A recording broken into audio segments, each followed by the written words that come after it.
inamin ni Moira ang katotohanan kung ano talaga ang tunay na nangyari kung bakit nagawa niyang itulak ito nga si Robert sa may hagdanan.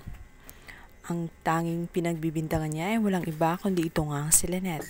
Sinabi niya dito na ito nga daw si Lynette ay parang isang asteroid na siyang sisira sa kanyang pamilya. Inidiin niya si Lynette, pinoprotektahan umano niya ang pamilya niya at hindi daw niya sinasadya na itulak itong si RJ. Lalo namang nag-historical tong si Moira. Kaya naman, minabuti ni RJ na pauwiin muna itong si Lynette at Annalyn, maging ito nga si Doc Carlos.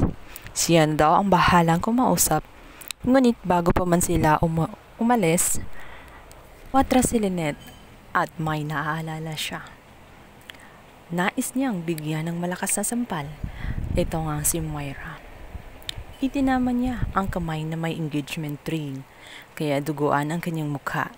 Ginawa yun ni Lynette para matauhan si Moira na mali ang iniisip niya na nilalandi ang kanyang asawa. Ipinakita niya ang engagement ring nila ni Carlos.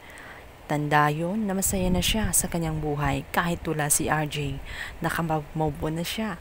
Wala siyang balak pasukin ang magulo niyang mundo. Samantala, hindi naniniwala itong si Robert sa palusot nitong si Moira. Kaya hindi niya mapapatawad itong si Moira. At sinabi niya na hindi umano niya ipapakulong itong si Moira basta't huwag siyang magpakita ng muli kina Zoe. Umiiyak itong si Moira at nagmamakaawa.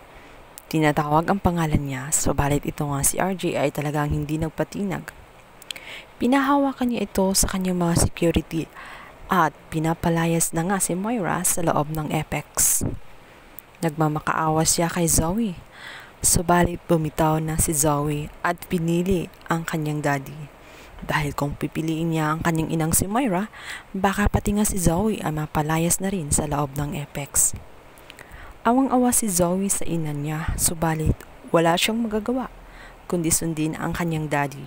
Palaboy-laboy na nga itong si Moira, madungis ang kanyang itsura, ramdam na niya ang karma sa kasalanan niya. Nais niyang sumakay sa taxi, subalit tinatanggihan siya ng mga ito, dahil mukha nga siyang pulubi at walang kapera-pera. Itsura pa niya ay parang nakalabas ng mental na hindi nakapagsuklay ng buhok. Awang-awa siya sa kanyang sarili. Wala siyang ibang sinisisi kundi ito ngang si Annalyn at si Lynette. Samantala, agad naman nakarating ang balita kina Giselle at kay Lulu Pipe. Dito nga kinuwento niya agad sa kanyang papa.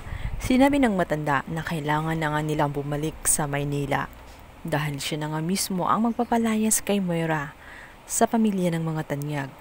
Naaalala kasi niya ang kalupitan ni Moira sa kanya.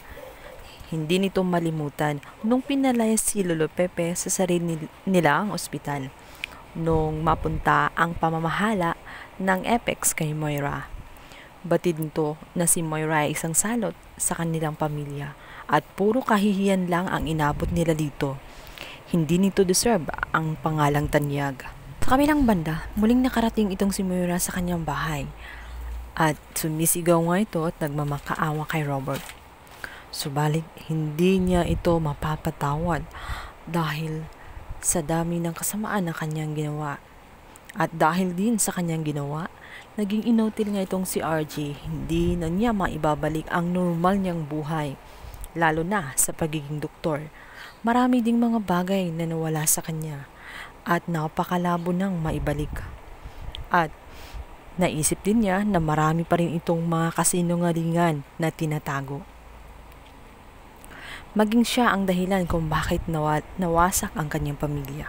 Kaya naman nakapagdesisyon na nga itong si RJ na sampahan ng kaso itong si Moira dahil patuloy pa rin itong nanggugulo. Hiling nun ni RJ na lumayo na siya at huwag na muling magpakita sa kanila ni Zoe. Subalit hindi siya tumupad sa kanilang napag-usapan. Kaya maiging kasuhan na nga siya at para na rin mapagbayaran niya ang lahat ng kasamaan niya. Samantala, si Zoe naman ay gagawin ng lahat makumbinsi nga lang itong si RJ para patawarin ang kanyang ina. Subalit batid nitong hindi ito ganun kadali kay RJ. Lalo't ramdam ni RJ na marami pa rin nakatago itong si Moira. Hiling ni RJ na sanang kung may alam siya ay sabihin sa kanya at kung pwede daw siya naman ang kampihan niya. for watching. Please don't forget to like and subscribe my YouTube channel. Thank you. Bye. God bless.